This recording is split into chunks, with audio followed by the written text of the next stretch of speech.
20 বছর 22 বছর বিদেশ করার পরেও বলে যে আমার কাছে চিকিৎসার তো স্যার এই মুহূর্তে টাকা। যদিও এটা সমস্ত প্রবাসীদের ব্যক্তিগত ব্যাপার, কিন্তু চিকিৎসক হিসেবে তখন আমার খুব খারাপ লাগে। এখন পারিবারিকভাবে হয়তো উনি সেই টাকাটা তার পরিবারের লোকজন অন্য খাতে খরচ করে ফেলছে।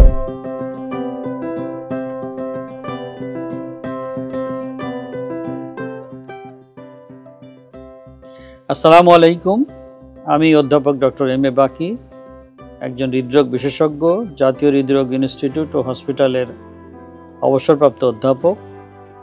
বর্তমানে ধানমন্ডিস্থ জাপান বাংলাদেশ ফেন্সিং হসপিটাল এবং ইবনে সিনা ডি ল্যাবে আমি চিকিৎসা সেবা প্রদান করে থাকি। আমি ইদানিং অনেক প্রবাসীদের আমি চিকিৎসা প্রদান করি, যারা বিদেশে শ্রমজীবী আমাদের ভাইয়েরা বিদেশে অসুস্থ হন এবং পরবর্তীতে দেশে আসেন পরিপূর্ণ চিকিৎসার জন্য। কিন্তু সেক্ষেত্রে কিছু কিছু বিষয় আপনাদেরকে বলবো যেগুলো আমাদেরকে খুবই আহত করে বা কষ্ট দেয়, এবং সেই যে আহত বা কষ্ট দেয় সেখান থেকে কিছু পরামর্শ আপনাদেরকে দিব। আপনাদের এই স্বাস্থ্য খরচ বা চিকিৎসা খরচ আপনি কিভাবে ঠিক করবেন সেটা নিয়ে। আমাদের অধিকাংশ প্রবাসী যারা মধ্যপ্রাচ্যে আছেন এবং ইদানিং মালয়েশিয়াতে যারা আছেন, তাদের অধিকাংশই কিন্তু শ্রমজীবী, যারা কষ্ট করে দৈহিক পরিশ্রম করে কিন্তু আপনারা ইনকাম করেন, সংসারকে দেন, দেশকে দেন, আপনাদের সংসার খুব ভালোভাবেই চলে। এবং বিদেশের বৈরী আবহাওয়া, দুশ্চিন্তা, একাকিত্ব এবং আপনাদের ধরেন মধ্যপ্রাচ্যের যদি বলি তো সেখানের যে খাদ্যাভ্যাস, সেগুলির জন্য কিন্তু হার্টের রক্তনালীতে ব্লক অনেকেরই চলে আসে। এবং আমি আমার একটা অবজারভেশন, 100% ট্রু না, যে 10 বছর মধ্যপ্রাচ্যে থাকলে আমি দেখি যে খুব যদি সচেতন না হয় তাদের কিন্তু হার্টের রক্তনালীতে ব্লক আসে।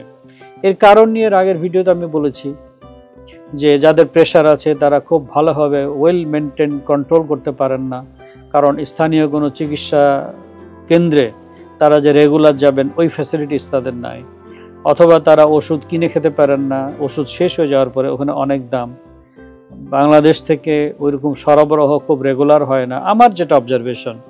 যার জন্য প্রেশারের ক্ষেত্রে এবং ডায়াবেটিসের ক্ষেত্রে কিন্তু একই অবস্থা দেখা যায়। দেশে হয়তো ওষুধ হয়তো উনি নিয়ে গেছেন 6 মাসের, শেষ হয়ে গেছে, কিন্তু পরবর্তীতে আর ওইভাবে রেগুলার হয় না। 2 নম্বর হলো যে মধ্যপ্রাচ্যের দেশগুলিতে কিন্তু চর্বিদার খাওয়ার অনেক বেশি, তাদের খাদ্য অভ্যাসগুলি এরকম। ওখানে বাটার, চিজ, গরুর গোশত, এরকম আপনার বিভিন্ন রকম শর্মা এবং মেয়োনেজ, এই জাতীয় খাওয়ার, বেকারি ফুডস, এগুলো কিন্তু অনেক বেশি। এবং এটা আমাদের শ্রমজীবী ভাইদের রিচের মধ্যেই, মানে এগুলো অনেক সস্তা কিন্তু, সুতরাং তারা সহজে এটা খেতে পারে। এবং যেহেতু সারাদিন ওনারা পরিশ্রম করে, সুতরাং ওই রাতের বেলা এসে মাছ কেটে খাওয়া বা সবজি খাওয়া এটা খুব ওনাদের জন্য কষ্টকর হয়, মাংসের উপরেই বেশি ডিপেন্ডেন্ট হয়। কিন্তু এই কারণে সিগারেট তো আছেই, যাদের সিগারেট অভ্যাস আছে তারা একাকিত্বের কারণে আরও বেশি খান। পরিবারের মধ্যে থাকলে দেখা যায় যে অন্তত ওকে নিজের ওয়াইফ নিষেধ করছে, নিজের ভাই নিষেধ করছে, কিন্তু ওইটা ওখানে তো হয় না, ওখানে তো একাকি থাকেন। যার জন্য ওই যারা স্মোকিং, তাদের স্মোকিং হ্যাবিটটা আরও বেড়ে যায়। সব কিছু মিলেই কিন্তু হার্টের ব্লক হয়। তো এই সকল রোগীগুলি যখন বাংলাদেশে আসেন, ওখানে হয়তো কোনো হসপিটালে শরণাপন্ন হয়েছেন, 1 দিন 2 দিন ভর্তি ছিলেন, তারপরে তারাও পাঠায় দেয় ইদানিং যে তোমার দেশে যে তোমরা উন্নত চিকিৎসা করো। অনেক সময় লেখাই দিয়ে দেয় তোমরা দেশে যে উন্নত চিকিৎসা করো, তার মানে অ্যাঞ্জিওগ্রাম করে দেখো, ব্লক হলে রিং পরাও, এই কথাগুলি ওরা লিখে দেয়, অ্যাডভাইস সিএজি, অ্যাডভাইস পিটিসিআই ইত্যাদি, এগুলি লিখে দেয়। তো আমরা যখন এটাকে দেখি, দেখার পরে অ্যাঞ্জিওগ্রাম করার পর হয়তো দেখা গেল, আমি ঠিক 2 সপ্তাহ আগের একটা গল্প আকারে বলি, আমার অ্যাডভাইসটা দিব। সেটা হচ্ছে যে দেখলাম একটা 40-এর মতন বয়স, সে 7-10 দিন থেকে ব্যথা নিয়েই কিন্তু আসছে। আমরা যেটাকে টিপিক্যালি প্রি অ্যাটাক বলি, আনস্টেবল অ্যাঞ্জাইনা বলি, বেশি দূর হাঁটলেই ব্যথা হয়, দাঁড়িয়ে গেলে ব্যথাটা বন্ধ হয়ে যায়, যেটা আগে ছিল না। গত কিছুদিন থেকে হচ্ছে। উনি স্থানীয় চিকিৎসকের কাছে গেছিলেন সৌদি আরবে, এবং তারা বলেছে দ্রুত দেশে যাও, যে ভালো চিকিৎসা করো। আমি তার অ্যাঞ্জিওগ্রাম করলাম, করে বাম দিকের রক্তনালী 99% ব্লক।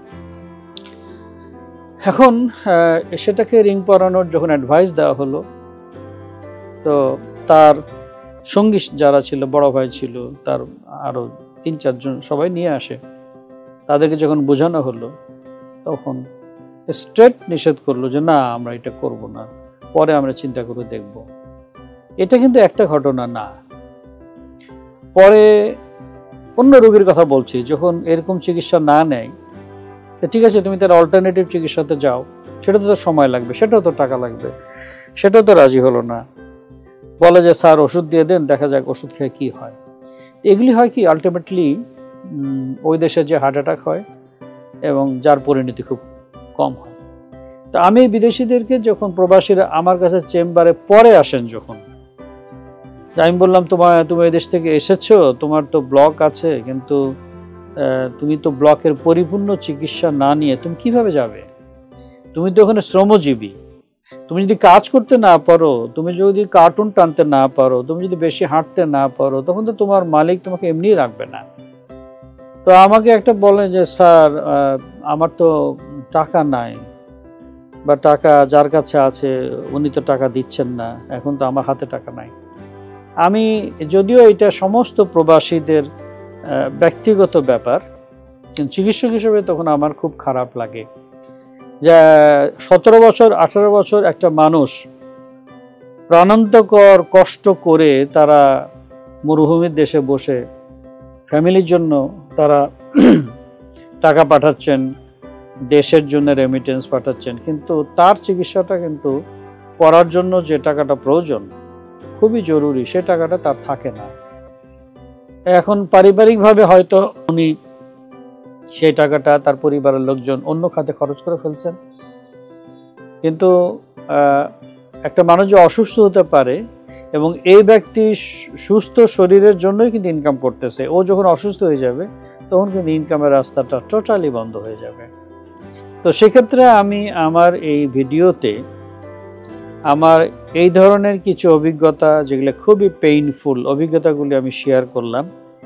আমি আশা করি প্রবাসীর আত্মীয় স্বজনরা আমার উপরে ক্ষিপ্ত হবেন না, কিন্তু আমি প্রবাসীদেরকে বলবো যে আপনারা সবসময় চিন্তা করবেন যে আপনার সুস্বাস্থ্যের জন্যই কিন্তু আপনি চাকরি করতেছেন। আপনি কিন্তু চেয়ার টেবিলে বসে মেধা বিক্রি করে আপনি কিন্তু ইনকাম করেন না, কষ্ট করে ইনকাম করেন। সুতরাং আপনার শরীরটাকে ঠিক রাখার জন্য আপনি আপনার ইনকামের কিছু অংশ ইন্স্যুরেন্সের মতন আপনি নিজে সঞ্চয় করুন, যেটা 1 বছরে আরেকটু বড় হবে, 2 বছরে আবার বড় হবে, 3 বছর আরেকটু বড় হবে, এবং ভবিষ্যতে যদি বড় ধরনের কোনো অসুখে পড়ে যান, তাহলে এই টাকাটা যেন আপনাকে চিকিৎসার জন্য আপনি ব্যয় করতে পারেন। আপনি সংসারে সব দিয়ে দিলেন, নিজের চিকিৎসার জন্য কোনো কিছু রাখলেন না, পরবর্তীতে আপনি পঙ্গু হয়ে গেলেন, বা ওই দেশ থেকে আপনি যখন খুব বেশি অসুস্থ হয়ে যাবেন তখন এমনিই তারা ছুটি দিয়ে দেয়।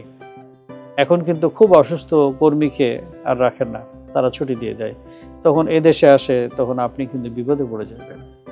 তো আমার কাছে মনে হয়েছে এই সকল রোগীগুলিকে অনেকগুলি হ্যান্ডেল করে আমার কাছে মনে হয়েছে যে আপনাদেরকে এই পরামর্শটা দেওয়া আমার খুব জরুরি, যে আপনি যেই ইনকামই করেন না কেন, অবশ্যই সংসারের জন্য তো দিবেনই, কিন্তু ভবিষ্যতের চিকিৎসার জন্য আপনি নিজের কাছে কিছু অর্থ রেখে দেন। একটা ওই যে আমাদের দেশে যেমন ডিপিএস করে, ঠিক এরকমভাবে আমাদের দেশে যেমন অনেকে ইন্স্যুরেন্স করে, হেলথ ইন্স্যুরেন্স করে, তো ওখানে তো হেলথ ইন্স্যুরেন্স আপনি প্রাইভেটলি করতে হবে, কিন্তু একটা সঞ্চয় আলাদা হবে যেটা আপনার কাছে থাকবে, এবং ওখানে আপনি হাতেই দিবেন না, ওটা আপনার স্বাস্থ্যের জন্যই থাকবে। এটা আপনাকে কিন্তু চরম বিপদের মুহূর্তে এটা আপনাকে কিন্তু সাহায্য করবে। আমি এই ব্যাপারটা ভিডিও করতাম না, কিন্তু আমার কাছে অনেকগুলি কেসে আমি একই উত্তর শোনাতে আমার কাছে খুব মনটা খারাপ লাগে, যখন দেখি যে 20 বছর 22 বছর বিদেশ করার পরেও বলে যে আমার কাছে চিকিৎসার তো স্যার এই মুহূর্তে টাকা নাই। তো আমি আশা করি সবসময় মনে রাখবেন যে সুস্বাস্থ্যের জন্যই কিন্তু আপনি চাকরি করতেছেন। স্বাস্থ্য চলে গেলে আপনার চাকরি কিন্তু বেশি দিন থাকবে না, বা আপনি নিজেও পারবেনও না। সুতরাং স্বাস্থ্যটা যেন ভালো থাকে, এবং স্বাস্থ্য ভালো রাখার পিছনে ওষুধ খাওয়া বা চিকিৎসার জন্য যে খরচ, সেটা যেন আপনি প্রথম থেকেই, বিদেশে যখন গেছেন প্রথম দিন থেকেই যেন আপনার মাথার মধ্যে এটা থাকে। সবাইকে ধন্যবাদ এই ভিডিও দেখার জন্য।